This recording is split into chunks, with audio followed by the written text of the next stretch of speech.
Hey everyone! Just a quick note. I originally released this as audio only, but decided to remake it into a video so you can actually see what I'm talking about. Let me know if you prefer this format. I am completely obsessed with Weak Hero seasons 1 and 2 right now. This is basically a review from someone with a serious Weak Hero addiction, so if my over-the-top analysis seems excessive, feel free to hit that back button. This is purely my personal fan analysis, and I'm just sharing my thoughts as someone who can't stop thinking about these characters. Today, I'm going deep into the most captivating, sexy villain from Season 2, Geum Seong-je, brilliantly portrayed, by Lee Jun-young. If you haven't watched both seasons yet, seriously, major spoilers ahead. I actually think Seong-je isn't just a villain, he's Si-eun's mirror. Maybe even another side of Si-eun himself. The rooftop battle between them? Pure adrenaline explosion. We'll get to that in a bit. His name alone is gorgeously loaded with meaning. Geum for metal, Seong meaning to accomplish, and Ji meaning emperor or king. Props to the original creators for this perfect naming. In the international version, he's Wolf Kim, combining predatory wolf imagery with royal implications. The wolf is perfect for him. Not a tiger, not a lion, but a wolf who thinks he's at the top of everything. What makes Seong-je so interesting in Class 2 is that he's part of this high school union that pretends to be like mobsters, but he clearly despises everyone except Na-baek-jin.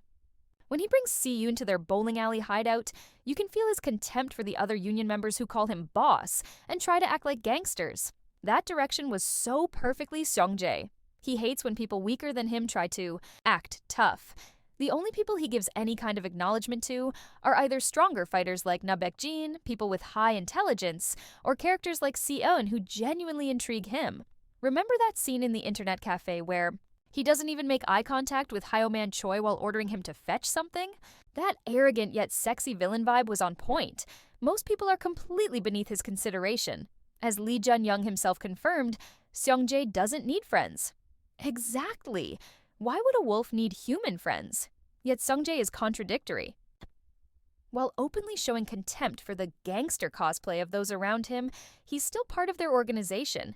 Is he trying to signal that he's different? That line, "Don't talk to me if you don't want to get beaten up," was quintessentially him. Even the way his cigarette butt rolls 360 degrees on the ground somehow screams Seong-je.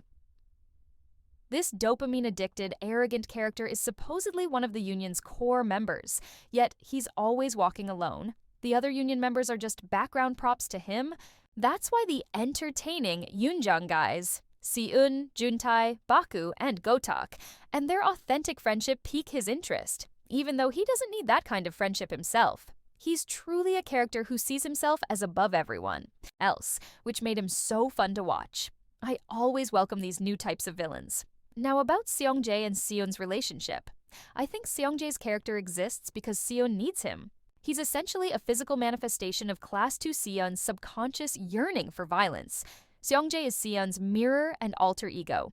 During that rooftop fight scene, I really wanted to ask Si-eun, after stabbing Seong-je's foot with his glasses, what exactly were you planning to do next? Where else were you going to stab him? You really had nothing to lose, did you?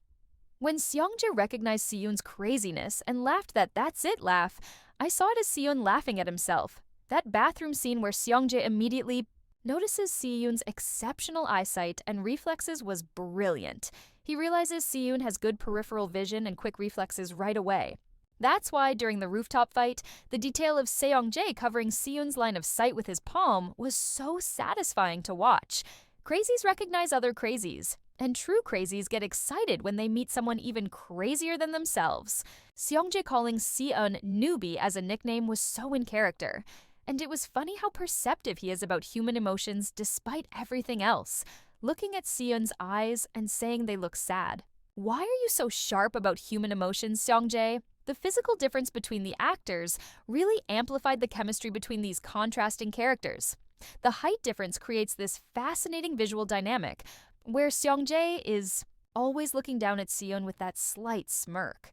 While others break eye contact within 3 seconds, Si-eun, as Seong-je notes, doesn't look away.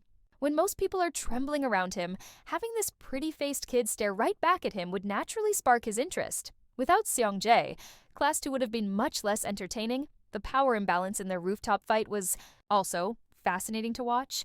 During that highlight scene where Si-eun tries to hold onto his pen, one of his favorite weapons from his starter pack, haha, Si-eun struggles with both hands while Seong-je casually restrains him with just one hand. I rewatched that scene 10 times. Si-eun normally can't match Seong-je in strength or technique, so I was curious how he would win.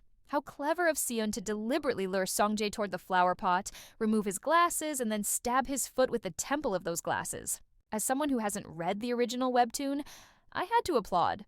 Can a true crazy person never defeat another crazy person? I'm joking. Given the intense violence in this series, I really hope minors aren't watching it. Something that really stood out was that Si-eun usually doesn't scream when fighting, but he yelled while fighting Seong-je. Si-eun, you really do miss violence, don't you?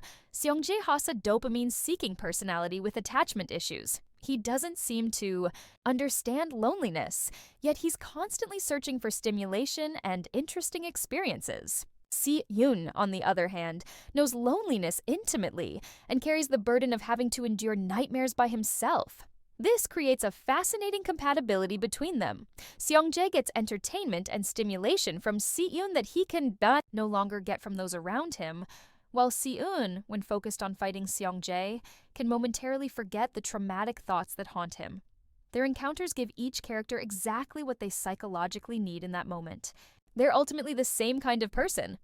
The drama doesn't explicitly state this, but watching their interactions, I strongly suspect the production team intentionally directed that Si-eun and Seong-je rooftop battle to convey this psychological dynamic. The coolest aspect of Seong-je's character is his commitment to remaining the bad guy. He betrays Si-eun at the bowling alley. I think it was impulsive rather than planned. This happens partly out of some loyalty to Na-baek-jin, but also because helping Si-eun made him feel like a good guy, which conflicted with his self-image. His reaction to getting stabbed in the foot with his own glasses perfectly demonstrates his psychology. Instead of getting angry, he giggles maniacally like it's the most entertaining thing that's happened to him all day. Later, when Si-eun apologizes, though it was clearly a soulless apology, Seong-je doesn't hide how quickly his mood improves. That's why Seong-je embodies what fans call capital F behavior. Impulsive, emotional, operating by his own bizarre code, and uncontrollable even by himself. Let's talk about his fighting style for a minute.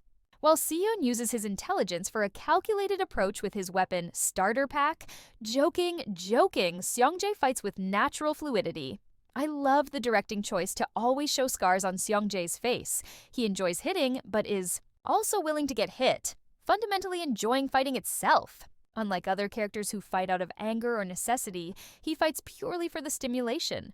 Seong-je's "I'm the best" smile, Kang Ha-kai's purple uniform, and those glasses he replaced with identical ones after they broke. Lee Jun-young embodied this romantic delinquent character so perfectly that it's hard to imagine anyone else in the role. To wrap things up, Geum Seong-je represents something rare in K-drama antagonists, a scene-stealing villain with such distinctive personality and charm that he sometimes outshines the protagonists. He's unpredictable, yet follows his own internal logic, terrifying. Yet so magnetic you'll rewatch his scenes multiple times. Is he like this in the original webtoon too? I also appreciated his final betrayal of Si-eun. Just when we think he might join the good side, he commits to remaining a villain. The tension between his genuine interest in Si-eun and his impulsive entertainment-seeking behavior was captivating. Of course, his betrayal also showed that despite everything, he still had some loyalty to Na-baek-jin. He was the only one who asked about Baek-jin's whereabouts after he disappeared. A third season might be difficult to make, but if it happens, I'm losing sleep wondering what role Seong-je might play in Cheonggang. I'm super curious to see what might happen if there's a season 3. Since the drama has already diverged from the webtoon, it would be completely original territory, which is so exciting to think about. I'll catch you in the next Week Hero analysis video.